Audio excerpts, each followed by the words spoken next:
اذیتیں اور تکلیفیں دی جاتی ہیں؟ کس پاداش میں؟ رسول اللہ صلی اللہ علیہ وسلم کا ساتھ دینے کی پاداش میں، اللہ کے پاک نبی صلی اللہ علیہ وسلم کے ساتھ محبت اور الفت اور چاہت کی وجہ سے۔ اور یہ تینوں مکہ کے غریب عوام ایسے تھے اور اسلام لانے والوں میں بہت پہلے تھے، جن لوگوں نے پہلے اسلام قبول کیا ان میں سے تو حضرت یاسر رضی اللہ تعالیٰ کو تو کافروں نے تکلیفیں دے دے کر شہید کر دیا، تکلیفیں پہنچا کر شہید کر دیا۔ حضرت عمار رضی اللہ تعالیٰ عنہ کو بھی تختی ہوئی زمین پر لٹاتے اور اتنا مارتے کہ وہ بے ہوش ہو جاتے۔ حضرت سمیہ رضی اللہ تعالیٰ عنہ کو ابو جہل نے ایسی جگہ برچھی ماری، ان کو ایسی جگہ برچھی ماری کہ وہ ہلاک ہو گئیں، شرمگاہ پر برچھی ماری۔ تو اس طرح کر کے ان کو اذیتیں اور تکلیفیں اتنی زیادہ دی کہ ہم اس کا صبر بھی نہیں کر سکتے۔ بہت صبر کرنا دور کی بات ہے، 4 روپے اگر اللہ کے راستے میں دینے ہو تو ہم دیکھتے ہیں کہ کوئی پھٹا ہوا نوٹ جب نہ لگنے والا نوٹ ہو جو اللہ کے راستے میں دے۔ اگر کوئی آدمی اللہ کے راستے میں کام کرنے کے لیے قربانی کا دائرہ رکھتا ہے تو سامنے آئے۔ صحابہ کرام کا مد مقابل کوئی بھی نہیں ہو سکتا۔ اللہ نے اپنے نبی کو ٹیم ہی ایسی دی تھی جو ہر طرح کی تکلیفیں برداشت کر سکتی تھی، ہر طرح کی سہولتیں، ہر طرح کی آزمائشوں کا مقابلہ کر سکتی تھی۔ وہ تھی عاشق رسول اللہ صلی اللہ علیہ وسلم کے سچے عاشق۔ وہ ان کا ایسا عشق نہیں تھا کہ کھانے پکانے کی طرف صرف مگن نہیں، یا دین کا حلیہ بگاڑنے کی طرف مگن نہیں کہ اس طرح کر کے یہ کام کریں گے تو زیادہ ثواب ملے گا۔ لوگوں نے اپنی طرف سے بے شمار کام بنا لیے جو صحابہ کے دور میں نہیں تھے۔ تو وہ عاشق رسول، سچی عاشق رسول تھے رسول اللہ صلی اللہ علیہ وسلم۔ حضرت زنیرہ رضی اللہ تعالیٰ عنہ ایک مسلمان بندی تھی، ابو جہل نے ان کو اتنا مارا کہ ان کی آنکھیں جاتی رہی، ان کی آنکھیں ختم ہو گئی، اور دوسرے غریب مسلمانوں اور نو مسلم غلاموں اور کنیزوں اور لونڈیوں اور باندیوں کو اس طرح کر کے مارا جاتا اور سزائیں دی جاتی۔ حضرت ابوبکر صدیق رضی اللہ تعالیٰ عنہ، حضرت بلال، حضرت عامر اور حضرت لبینہ اور حضرت زنیرہ، حضرت نادیہ اور حضرت ام عبیس وغیرہ مسلمان غلاموں اور باندیوں کو آزادی دلوائی۔ ابوبکر صدیق رضی اللہ تعالیٰ عنہ آپ نے طرف سے مال خرچ کر کے ان کو آزادی دلوائی کہ یہ کفار سے آزاد ہو جائیں، ان کے غلام نہ رہیں۔ لیکن ان لوگوں کو پھر بھی اتنی تکلیفیں اور عزتیں دی جاتی تھیں، آدمی تصور بھی نہیں کر سکتا، آج کل کا مسلمان بھی تصور بھی نہیں کر سکتا کہ کس طرح کر کے ان کو بری طرح مارا جاتا تھا۔ حضرت عبداللہ ابن مسعود رضی اللہ تعالیٰ عنہ خانہ کعبہ چلے جاتے اور جا کر وہاں بیٹھ کر بیت اللہ شریف بیٹھ کر سورہ رحمان کی تلاوت کرتے تھے، اور کافر ان کو اتنا مارتے کہ وہ بعد میں بے ہوش ہو جاتے۔ مسلمان اس بے کسی میں کیا کرتے؟ حضور صلی اللہ علیہ وسلم کے آگے آ کر شکایت بھی کر سکتے تھے اور کہتے تھے کہ یا رسول اللہ صلی اللہ علیہ وسلم ہمارے لیے دعا کریں کہ یہ جو آزمائش کی چکی میں آپ پس رہے ہیں ہم اسے کسی طرح نکل جائیں۔ وہ تھے اس طرح کے قربانیاں دینے والے۔ آج جب ہم کہتے ہیں بڑی حیرت ہوتی ہے، ہمارے لوگ نعرہ لگاتے ہیں غلامی رسول میں موت بھی قبول ہے۔ یہ کہنا بڑا آسان ہے، بڑا آسان ہے زبان پر کہنا۔ یہ اسی طرح آسان ہے جس طرح میں کسی آدمی کو کہوں کہ آپ یہ کام کریں میں آپ کو 1 کروڑ روپیہ دوں گا، لیکن جب دینے کا وقت آئے گا اس وقت میں ادھر ادھر دیکھنا شروع کر دوں۔ کہنا بڑا آسان ہے کہ مجھے رسول اللہ صلی اللہ علیہ وسلم محبت ہے اور میں موت دینے کے لیے، موت بھی قبول کرنے کے لیے تیار ہوں۔ غلامی رسول میں موت بھی قبول ہے، لیکن غلامی رسول میں جھوٹ نہ بولنا یہ قبول ہے کہ میں جھوٹ نہیں بولوں گا، یہ بات کہی۔ جھوٹ بھی بولے، وعدہ خلافیاں بھی کرے، اس کو کہنا چاہیے کہ غلامی رسول میں میں وعدہ خلافی نہیں کروں گا، غلامی رسول میں میں امانت میں خیانت نہیں کروں گا، غلامی رسول میں میں نماز کا پابند رہوں گا، غلامی رسول میں میں امانت داری کا مظاہرہ کروں گا، اور غلامی رسول میں قرآن کی تلاوت کروں گا، نیک اعمال کروں گا، غلامی رسول میں میں یہ سارے اعمال کروں گا۔ زندگی میں اگر کوئی کام غلامی رسول کے مطابق کرنے کے لیے تیار نہیں تو موت کیسے وہ غلامی رسول کے لیے دے گا؟ اس لیے اپنی زندگی میں جو کچھ کر سکتا ہے اپنے جسم پر سنت رسول اللہ کو سجانے میں اس کو عار ہے، لیکن کہتا ہے کہ غلامی رسول میں موت بھی قبول ہے۔ اپنے چہرے پر سنت رسول اللہ کو سجانے میں اس کو عار ہے، لیکن کہتا ہے کہ غلامی رسول میں مجھے موت بھی قبول ہے۔ رسول اللہ کی سنتوں کے ساتھ پیار نہیں ہے، حضور صلی اللہ علیہ وسلم کی اسوہ کے ساتھ پیار نہیں ہے، زبانی اور خالی قولی دعویٰ کرتا ہے، تو زبانی اور خالی قولی دعوے کی کوئی حیثیت نہیں ہے۔ ہر دعوے کے پیچھے کوئی دلیل ہوتی ہے، اور رسول اللہ صلی اللہ علیہ وسلم سے محبت کا جو دعویٰ ہے، ان کے ساتھ جو عشق کا دعویٰ ہے، اس کی دلیل کیا ہے؟ اس کی بھی کوئی دلیل کوئی ہوگی۔ اس کی دلیل ہے رسول اللہ صلی اللہ علیہ وسلم کے ساتھ عشق اور محبت اور اطاعت کے بغیر کوئی قبول نہیں ہے محبت۔ اطاعت تو ہے سب کی جو مشترکہ ہے، اطیعوا اللہ و اطیعوا الرسول، اطاعت تو اللہ کی اور اللہ کے رسول کی، اتباع رسول، اطاعت رسول اور اسوہ حسنہ جس کو قرآن نے فرمایا۔ پھر اسوہ حسنہ کسی کام تک کے لیے محدود نہیں کیا کہ لقد کان لکم فی صلاۃ رسول اللہ، رسول اللہ کی نماز میں تمہارے لیے بہترین نمونہ ہے، یا یہ کہا ہو کہ لقد کان لکم فی صلاۃ رسول اللہ، فی صوم رسول اللہ، فی حج رسول اللہ، فی صیام رسول اللہ، یہ نہیں فرمایا۔ کیا فرمایا؟ لقد کان لکم فی رسول اللہ، پوری کی پوری زندگی، صرف مسجد والی زندگی نہیں، صرف عبادات نہیں، حسن معاشرت بھی، معیشت بھی، سیاست بھی، عدالت بھی، تھانہ اور کچہری بھی، لقد کان لکم فی رسول اللہ اسوۃ حسنہ کے مطابق ہو۔ اگر اپنی زندگیوں کو آزاد رکھے، اپنی زندگیوں میں صرف یہی خیال کریں کہ میں نے نماز پڑھ لی ہے، بس یہی کافی ہے، یہ بھی کافی نہیں ہے۔ جو دین کے باقی لوازمات ہیں ان کا بھی خیال رکھنا ہوگا۔ حقوق العباد سب سے بڑی اہمیت کے حامل ہیں۔ اگر حقوق العباد غصب کرے گا تو اس کی نمازیں بھی کسی کام کی نہیں ہوں گی۔ وہ بڑی اہم حدیث ہے حضور صلی اللہ علیہ وسلم کی، قیامت کے دن جب فرمایا کہ صحابہ کو کہ اتدرون ما المفلس، جانتے ہو مفلس کون ہے؟ صحابہ نے فرمایا یا رسول اللہ ہمیں معلوم نہیں مفلس، ہمیں تو اس کو مفلس کہتے ہیں جس کے پاس درہم دینار اور پیسہ نہ ہو۔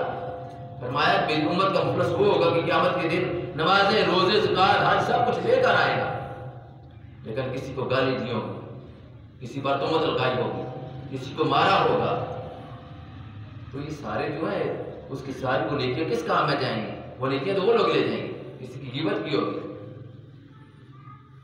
تو طرح طرح کے جو گناہ کیے ہوں گے وہ سارے لوگ لے جائیں گے۔ دیکھیے اب اس کے پاس گناہ ہے، لوگ بھی باقی ہیں، کیا ہوگا؟ ان لوگوں کے گناہ اس پر اس کے حوالے کر دیے جائیں گے، اس پر لاد دیے جائیں گے۔ فرمایا ثم طرح فی النار، پھر اس کو جہنم کی آگ میں بھیج دیا جائے گا۔ گناہوں سے لدا لدایا، گناہوں کی پان اٹھائے، پٹوکی اٹھائے گناہوں کی، وہ جہنم کی آگ اس کو اتار دیا۔ تو اس لیے اپنے آپ کو کسی ایک شعبے تک نہ محدود رکھے، ہر شعبے میں جو دین کا شعبہ ہے اس میں اللہ کے نبی صلی اللہ علیہ وسلم کی سنت اور ان کے طریقے کو اپنانے کی کوشش کرے۔ صحابہ کرام میں اور ہم میں کس چیز کا فرق ہے؟ صحابہ کرام سنت کو سنت سمجھ کر زندگی گزارتے تھے، سنت کو سنت سمجھ کر وہ زندگی گزارتے تھے۔ ہم کیا کرتے ہیں؟ ہم کہتے ہیں کہ یہ کام سنت ہے، خیر ہے، یہ کام سنت ہے، جڑی سنت ہے نا، خیر ہے، مرواؤ اس طرح۔ ہم کہتے ہیں کہ فلاں کام جو کام بھی ہے، پیشاب بیٹھ کر کرنا سنت ہے، کھڑے ہو کر پیشاب کرو، پینٹ ڈالی ہوئی ہے تو اس لیے کھڑے ہو کر پینٹ پہن کر، اس سے پیشاب نہیں ہو رہا، کھڑے ہو کر پیشاب کر کر، کوئی بات نہیں، سنت ہے۔ روٹی کھڑے ہو کر کھا رہا ہے، کوئی بات نہیں، سنت ہے۔ ہم کہتے ہیں کوئی بات نہیں، سنت ہے۔ ہم فرائض کو اہمیت دیتے ہیں۔ صحابہ سنت کو بھی فرضوں کی طرح سمجھتے تھے، ہم انہوں نے یہ فرق۔ کوئی بھی کام جو دیکھتے تھے کہ رسول اللہ صلی اللہ علیہ وسلم یہ کام کیا ہے، یہ اس کام کا فرمایا ہے، وہ سمجھتے تھے کہ اب اس کو ادا کرنا ہمارے ذمہ فرض ہے۔ وہ محبت کے پیکر تھے، نبی کریم صلی اللہ علیہ وسلم محبت کے اصل وہ لوگ تھے اور جانسار تھے رسول اللہ صلی اللہ علیہ وسلم۔ صحابہ کرام بیٹھے ہوئے ہیں، آپ صلی اللہ علیہ وسلم تشریف لائے، دیکھا کہ انہوں نے حلقہ بنایا ہوا اور بیٹھے ہوئے ہیں۔ ان میں سے ایک صاحب ہے، انہوں نے سونے کی انگوٹھی پہنی ہوئی ہے۔ آپ صلی اللہ علیہ وسلم نے اس سے وہ سونے کی انگوٹھی اتروائی اور اس کو اتار کر سے پھینک دیا۔ اب صحابہ کرام بیٹھے ہوئے، کسی نے کہا کہ بھائی اٹھا لو، گھر میں بہو بیٹی کے کام آئے گی، بیوی کے کام آ جائے گی، عورتوں کو تو سونا حرام نہیں ہے۔ اب وہ صحابی کیا جواب دیتے ہیں وہ فرماتے ہیں کہ رسول اللہ صلی اللہ علیہ وسلم نے اس کو اٹھا کر پھینک دیا ہے، اب میں اس کو نہیں اٹھا سکتا۔ یہ ہے محبت رسول اللہ صلی اللہ علیہ وسلم سے۔ ہمارے جیسے کوئی ہوتا تو 100 تعویلیں اس کے دماغ میں آتی کہ اب کیا کروں اس کا، کوئی تعویل نہیں۔ ہر حکم کی اتباع اور پیروی کرنے والے، یہ محبت کرنے والے جان صاحب ہمارے طرح اطاعت کرنے والے، اور اسی چیز کو حضور صلی اللہ علیہ وسلم نے پسند فرمایا ہے۔ اور حضور صلی اللہ علیہ وسلم نے جو فرمایا کل امتی یدخلون الجنۃ الا من ابا، میری ساری امت جنت میں داخل کر دی جائے گی سوائے اس نے میرا انکار کیا۔ تو صحابہ نے پوچھا کہ کس نے انکار کیا آپ کا، کس نے انکار کیا؟ کلمہ بھی پڑھنے والا انکار بھی کرے۔ فرمایا قال من اطاعنی دخل الجنۃ، جس نے میری اطاعت کی، میرے حکموں کی پیروی کی، میری سنتوں کا اتباع کیا، داخل الجنہ، وہ جنت میں داخل ہوگا۔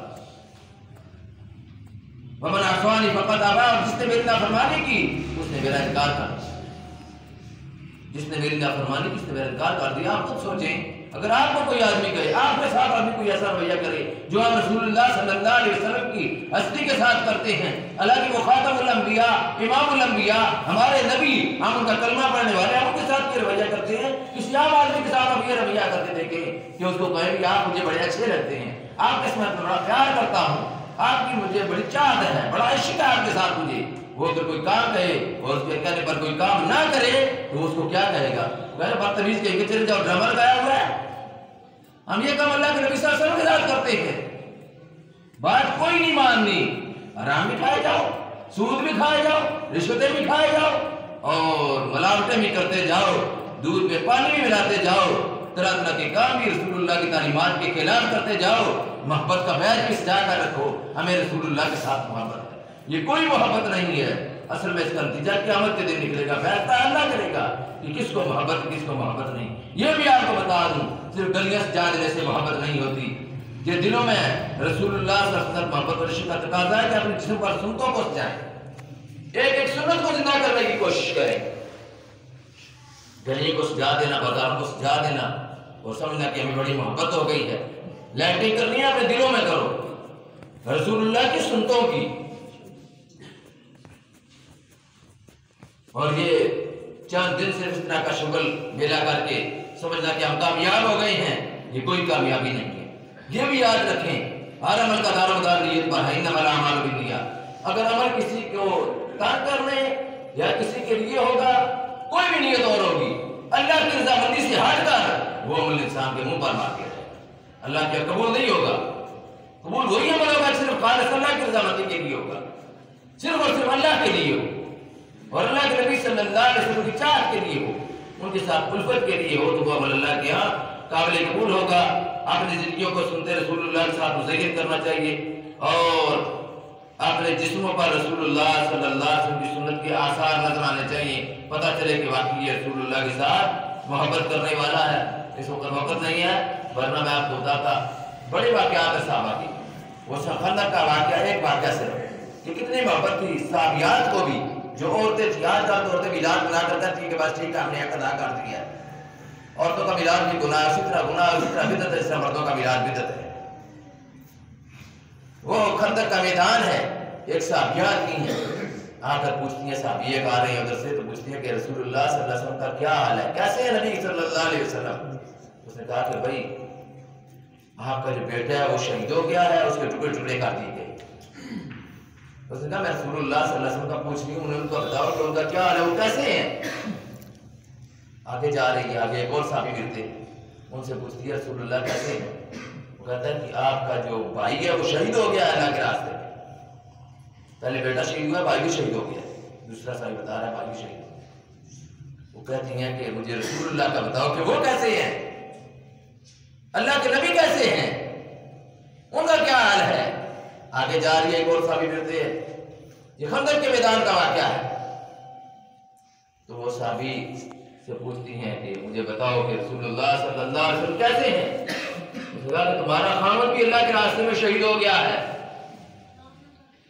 اب وہ آگے جا رہی ہے اور پوچھ رہی ہے، پوچھتے پوچھتے ایک آگے اور ملے، صحابی تو ان سے پوچھا کہ رسول اللہ صلی اللہ علیہ وسلم کیسے ہیں؟